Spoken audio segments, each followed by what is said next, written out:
Assalamualaikum warahmatullahi wabarakatuh. Selamat pagi semuanya. Bagaimana kabarnya hari ini? Alhamdulillah semua sehat ya.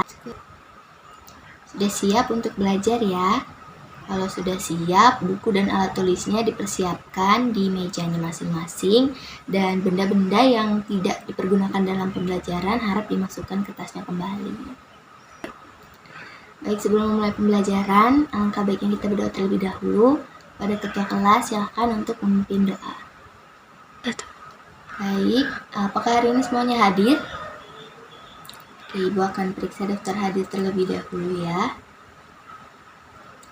Alhamdulillah semua siswa kelas 12 IPA 3 hari ini hadir. Hari ini seperti yang sudah Ibu sampaikan minggu lalu, kita akan membahas mengenai sifat-sifat koloid. Tapi sebelum itu, Ibu ingin merefleksi terlebih dahulu terkait materi yang sudah kita pelajari sama-sama minggu lalu, yaitu mengenai pengertian, sifat dispersi koloid, dan juga jenis-jenis koloid. Ada yang masih ingat apa itu pengertian dari koloid? Saya, Bu. Ya, silahkan. Koloid adalah campuran heterogen antara dua zat atau lebih, di mana partikel-partikel berukuran koloid tersebar di dalam zat lain. Betul sekali, 100 untuk Syafa. Jadi, koloid adalah campuran heterogen yang terbentuk karena adanya dispersi suatu zat ke dalam zat lain yang dicampurkan. Nah, umumnya koloid ini memiliki ukuran 1 nanometer hingga 100 nanometer.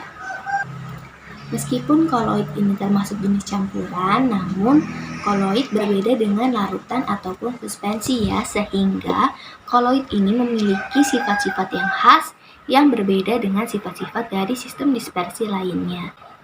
Selanjutnya ada yang bisa menyebutkan jenis-jenis dari koloid apa saja? Ya, silahkan. Jenis-jenis koloid yaitu sol, aerosol, buih, dan emulsi. Betul, bagus Tina. Jadi jenis-jenis koloid antara lain ada sol, emulsi, kemudian buih, dan yang terakhir adalah aerosol. Oke, sekarang kita akan masuk ke materi mengenai sifat-sifat koloid. Sebelumnya, Ibu akan menyampaikan fenomena di kehidupan yang sebenarnya sering kali kita jumpai dan ternyata itu adalah salah satu contoh dari sifat koloid, yaitu ketika kita membuka jendela, misalnya di pagi hari. Ada cahaya matahari yang masuk, di mana jika kita perhatikan cahaya tersebut terdapat banyak debu yang berterbangan, ya kan? Padahal sebelum kita membuka jendela tersebut tidak ada debu sama sekali. Loh ya, nah ternyata itu merupakan salah satu contoh dari fenomena yang kita jumpai pada sifat koloid, yaitu efek Tyndall. Lalu efek Tyndall itu apa? Efek Tyndall ini pertama kali ditemukan oleh ilmuwan Inggris bernama John Tyndall. Efek Tyndall merupakan efek penghamburan cahaya oleh partikel koloid. Nah, maksudnya bagaimana? Jadi ketika berkas cahaya kita arahkan ke koloid ataupun suspensi gitu ya. Nah, cahaya tersebut akan dihamburkan sehingga jejaknya itu masih terlihat oleh kita, berbeda dengan larutan. Contohnya bisa kalian lihat pada gambar berikut. Nah, jika berdasarkan yang Ibu jelaskan tadi, kira-kira manakah yang merupakan dari gambar ini adalah koloid? A, B, atau C? Ya, silahkan, siapa? Yang B, Bu. Betul sekali. Jadi di sini yang koloid adalah yang B.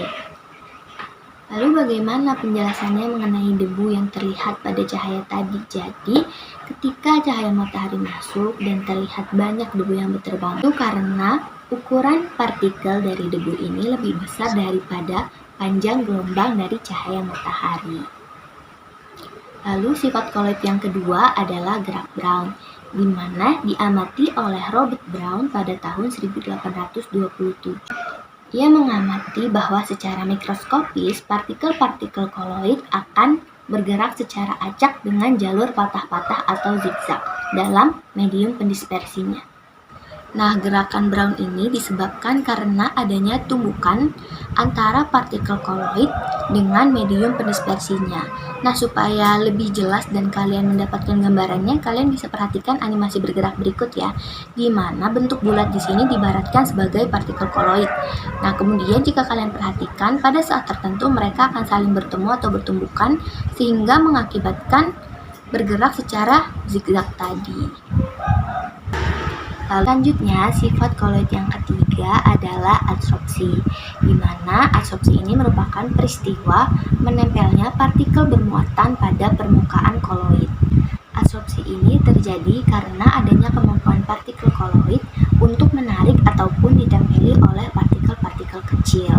Kemampuan menarik ini terjadi karena tegangan permukaan yang cukup tinggi pada koloid. Misalnya, koloid sol besi 3 hidroksida yang bermuatan positif karena mengadsorpsi ion positif.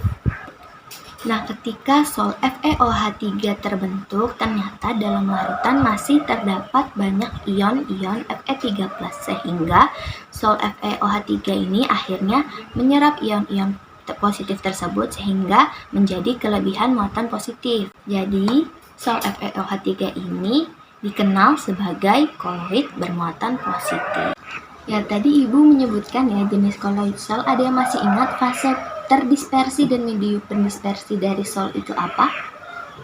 Ya Bu, Ya, silahkan. kalau jenis sol, fase terdispersinya padat, dalam medium pendispersinya cair Bu.